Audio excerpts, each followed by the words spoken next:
em finanças. Caso Clese, alavancagem, retorno e risco. Esse caso foi desenvolvido juntamente com Matheus da Costa Gomes. Esse caso tem 4 partes: objetivos e conceitos iniciais, exemplo enunciado, exercício 1 e 2 e exercício 3. Atenção, a finalidade desse caso é apresentar uma técnica e não analisar e principalmente tirar conclusões e recomendações sobre uma empresa. Usamos dados reais apenas para que os alunos possam saber como aplicar a técnica a partir de dados publicados. Exatamente por isso, usamos dados passados, distantes do tempo que estamos. Parte 1. Objetivo e conceitos iniciais. Sabemos que a alavancagem potencializa o retorno para os donos da empresa.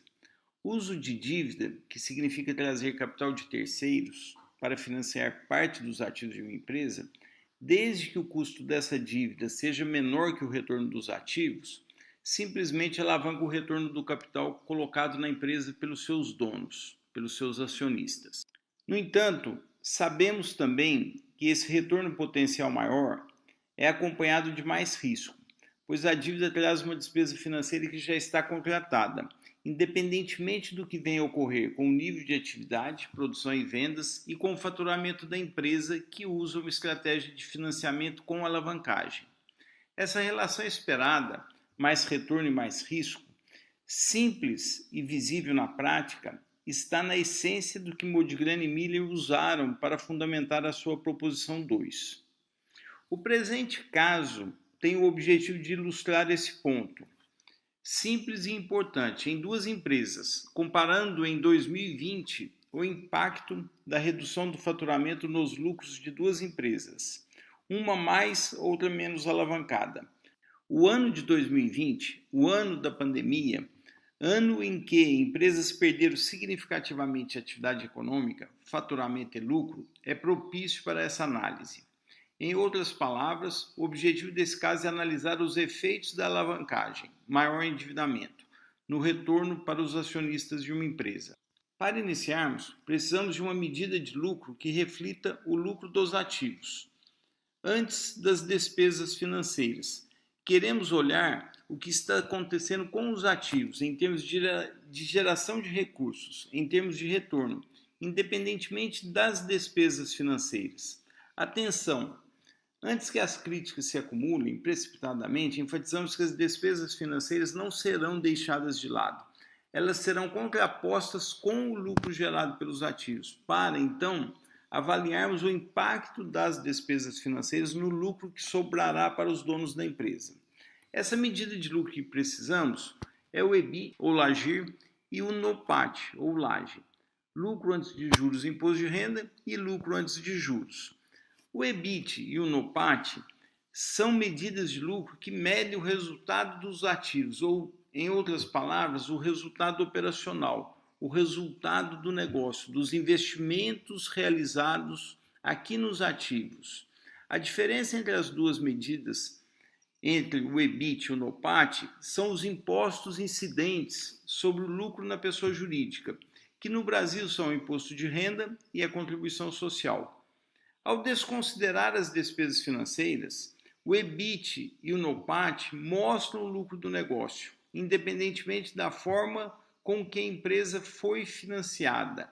Ele mostra o resultado dos investimentos que estão aqui nos ativos da empresa, independentemente da forma como a empresa está sendo financiada. Logo, o detalhe para se chegar do EBIT ao NOPAT é o recálculo do imposto de renda e da contribuição social.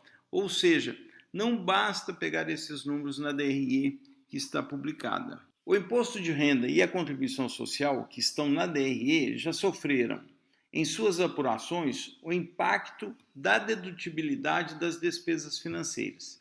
Portanto, como queremos uma medida de lucro dos ativos após os impostos, não podemos ter nesses impostos algo que se deveu às despesas financeiras, que são despesas do passivo, do financiamento. Há diferentes métodos para se recalcular esses impostos. O método que aplicamos e que defendemos é o cálculo que permita responder de forma simples a seguinte pergunta: Se a empresa em análise não tivesse em sua estrutura de capital financiamento com terceiros, ela teria incorrido em quanto a mais de imposto de renda e contribuição social. Para isto, basta aplicar a alíquota cheia, 34%, nas despesas financeiras, assumindo que a existência dessas despesas economizou efetivamente 34% de imposto de renda e contribuição social. Esse imposto de renda e contribuição social, que existiriam na ausência de financiamentos com capital de terceiros, são adicionados àqueles que já estão na DRE. Esse R adicional é efetivamente o benefício fiscal ou a economia de imposto de renda e contribuição social propiciada pelas despesas financeiras. Essa economia, em seguida, é deduzida das próprias despesas financeiras. Ainda em relação ao NOPAT, há duas medidas, o amplo e o restrito. O NOPAT amplo considera todos os resultados, receitas e despesas provenientes dos ativos. Já o NOPAT restrito leva em conta somente os resultados operacionais ligados à atividade objeto da empresa. Na próxima parte desse caso, há uma demonstração do resultado do exercício, uma DRE, com dados hipotéticos. A partir desta DRE, faremos um passo a passo para evidenciar o resultado do negócio principal e o resultado da receita financeira, além do impacto das despesas financeiras. Além das receitas financeiras, o que também provocaria uma diferença entre o NOPAT restrito e amplo, poderiam ser resultados de investimentos em outras empresas. Com esses conceitos, EBIT ou LAGIR, NOPAT e benefício fiscal das despesas financeiras, e com o passo a passo que mostraremos, vocês conseguirão, de forma simples, calcular os indicadores necessários e entender o efeito da alavancagem financeira no retorno dos fornecedores de capital, com especial atenção para os acionistas, para os donos de uma empresa, que é o objeto principal deste caso. Com isso, nós terminamos a parte 1. Na próxima parte, o exemplo e o enunciado.